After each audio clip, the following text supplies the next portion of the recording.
Good day everyone, and welcome to the Jade Stoa Extreme, where we'll be quelling the primal rage of Byakko of the Four Lords in his empowered incarnation. Similar to the other primals, Byakko's mechanics are best explained separately, as many of them will repeat throughout the different phases under different circumstances. In addition, placing down 3 waymarks in an equidistant triangle around the arena will greatly assist with positioning for many of Byakko's mechanics, and is highly encouraged. Upon engaging Byakko, healers should first be wary of Storm Pulse, a party-wide attack that deals moderate damage and will occur multiple times in succession later on in the fight. In the meantime, the main tank should keep an eye out for Heavenly Strike, a hard-hitting tank buster that must be mitigated accordingly, and kept away from the other players.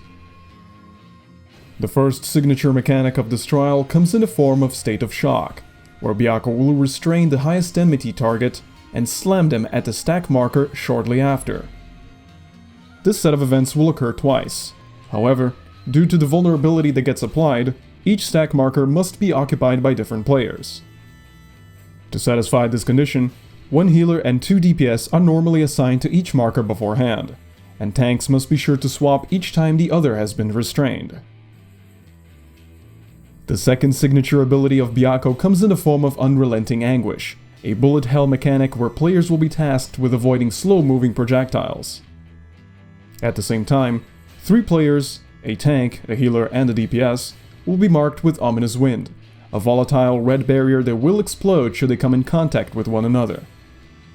To avoid collapsing together, these marked players should gravitate towards their respective waymark as this mechanic begins, normally A for tanks, B for healers, and C for DPS. After a moderate delay, Byakko will summon his companion Hoktae, who should be picked up by the off-tank, faced away from the party, and focused down as quickly as possible. At the same time, 2 players, a healer and a DPS, will be marked and begin dropping void puddles after a short delay. As before, these players should gravitate toward their respective waymarks to keep the center of the arena clear. Upon nearing half health, Hoktae will launch to the skies, creating a proximity damage marker on the off-tank, who should remain distant from the other players. Meanwhile, the rest of the party should collapse inside the safe zone created by Byakko's distant clap, and be ready to avoid Hoktae's wide attack that follows shortly after. Upon returning, Hoktae will take the center stage to begin casting the Roar of Thunder, a DPS check that deals damage based on how much health he has left once the cast ends. At the same time, several energy orbs will spawn around the arena that should be collected by the party, a task normally assigned to healers, before they reach Hoktae. Once the cast completes, Byakko will unleash his primal fury on the party, leading us into the next phase.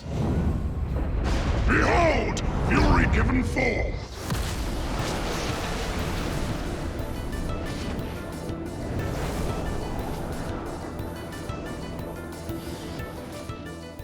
The free fall segment remains largely the same in extreme mode, containing only slightly more complex orb patterns, which can still be maneuvered around relatively easily.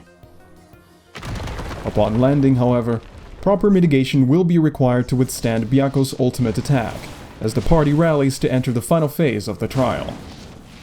To ashes with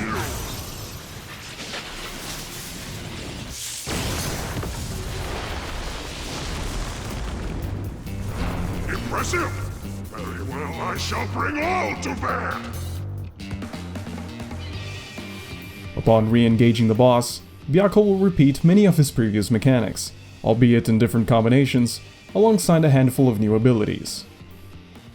Among them, we have Hundredfold Havoc, a progressive line AoE mechanic that slowly moves outward, split into 2 different sets. One of the many ways to clear this mechanic is to simply wait for the first set to strike twice, and move in before the second set begins. Up next we have Sweep the Leg, a mechanic that is also present in normal mode, but is not telegraphed in extreme. Sweep the Leg will always follow State of Shock, the double party stack mechanic, but players should always keep a close eye on Byakko's cast bar to avoid being caught by surprise. And finally, we have Gale Force, This mechanic will also target 3 players, a tank, a healer, and a DPS, and mark them with circle AoEs. These players must quickly travel to their respective waymarks, as each gale force will create a growing tempest that, if overlapped with another, will explode and deal significant damage to the party.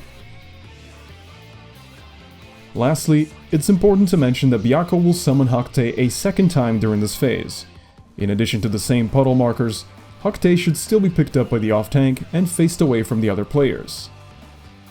However, it's possible for the party to focus their attention solely on Byakko and forego Hakte's DPS check, by using a tank limit break 3 and healer mitigation to survive the Roar of Thunder as its cast nears completion. Keep in mind that, while this strategy is largely favored in party finder groups, it also relies on few to no duplicate jobs to guarantee a full limit break bar. Without it, Hakte should be dealt with the same way he was in the first phase. At this point, you have seen all the mechanics this trial has to offer, with Byakko repeating his previous mechanics until the party quells his Primal Rage.